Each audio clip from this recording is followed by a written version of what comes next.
ఉంటాయి. సో అలా మీరు రాసుకోవాలి. నెక్స్ట్ వచ్చేసి అసలు ఎస్ బ్లాక్ ఎలిమెంట్స్లో మనకి 1A group elements and 2A group elements ఉంటాయి. సో ఇక్కడ హైలైట్ అవుతుంది చూసారా, ఇవే 1A and 2A group elements. So first మనం 1A గ్రూప్ ఎలిమెంట్స్ గురించి చూద్దాం.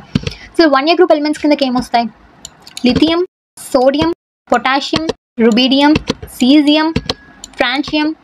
ఓకేనా. సో ఈ ఫ్రాన్షియం అనేది మనకి రేడియో యాక్టివ్ ఎలిమెంట్. ఫ్రాన్షియం అనేది మనకి రేడియో యాక్టివ్ ఎలిమెంట్. సో దేనికైతే న్యూక్లియస్ అనేది అన్స్టేబుల్గా ఉంటుందో సో వాటిని మనం రేడియో యాక్టివ్ ఎలిమెంట్స్ అని అంటాం. అండ్ ఏవైతే బీటా గామా రేస్ని రిలీజ్ చేస్తాయో సో వాటిని కూడా మనం రేడియో యాక్టివ్ ఎలిమెంట్స్ అని అంటాం. సో ఈ 1A గ్రూప్కి మనకి జనరల్ ఎలక్ట్రానిక్ కాన్ఫిగరేషన్ వచ్చేసి NS1. సో ఇక్కడ N అంటే ఏంటి? It represents principal quantum number. Principal quantum number. So అసలు ప్రిన్సిపల్ క్వాంటమ్ నెంబర్ అంటే ఏంటి, ఎజిమిటల్ క్వాంటమ్ నెంబర్ అంటే ఏంటో మనం అటామిక్ స్ట్రక్చర్లో తెలుసుకుంటాము. So just remember as energy levels. Just remember as energy levels. So yeah, next వచ్చేసి 1A గ్రూప్ ఎలిమెంట్స్ని మనం alkali ఎలిమెంట్స్ని అంటాం. సో ఎందుకు అంటామంటే because they form hydroxides. So ఏవైతే ఎలిమెంట్స్ మనకి వాటర్తో రియాక్ట్ అవుతాయో సో అప్పుడు వచ్చే ప్రోడక్ట్ని మనం హైడ్రాక్సైడ్స్ అని అంటాం. వచ్చే ప్రోడక్ట్ని మనం హైడ్రాక్సైడ్స్ అని అంటాం. ఓకేనా. నెక్స్ట్ వచ్చేసి 2A group elements. So 2A group ఎలిమెంట్స్లో మనకి beryllium, magnesium, calcium, strontium, barium, radium. So ఈ రేడియం కూడా మనకి రేడియో యాక్టివ్ ఎలిమెంట్స్. సో ఈ రేడియం కూడా మనకి రేడియో యాక్టివ్ ఎలిమెంట్స్. సో వీటి గురించి మనకు అక్కర్లేదు. So just up to barium మనకి యూజ్ అవుతాయి.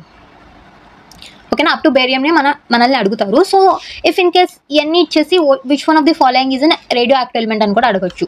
So just know which is an radioactive element in particular series. Okay. So దీని అవుటమోస్ట్ ఎలక్ట్రానిక్ కాన్ఫిగరేషన్ ఏంటంటే NS2. ఓకేనా. సో వీటిని ఏమంటామంటే ఆల్కలైన్ ఎర్త్ మెటల్స్ అని అంటాం. ఆల్కలైన్ ఎర్త్ మెటల్స్ అని అంటాం because their oxides and hydroxides are alkaline in nature. So hydroxides అంటే వాటర్తో రియాక్ట్ అవుతే హైడ్రాక్సైడ్స్ ఫామ్ చేస్తాయని మనకు తెలుసు. ఆక్సైడ్స్ అంటే ఆక్సిజన్తో రియాక్ట్ అవ్వాలి. ఓకేనా. సో మెటల్ ఆక్సైడ్స్ అనేవి ఎర్త్ క్రష్లో మనకి దొరుకుతాయి. ఓకేనా.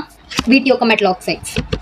నెక్స్ట్ వచ్చేసి మోస్ట్ ఇంపార్టెంట్ పార్ట్ ఏంటి అంటే ఎలక్ట్రానిక్ కాన్ఫిగరేషన్. సో ఇక్కడ నేను లిథియంకి ఎలక్ట్రానిక్ కాన్ఫిగరేషన్ ఇచ్చాను. సో మీకు last 2s1, 3s1, 4s1, 5s1, 4s1, 6s1, 7s1.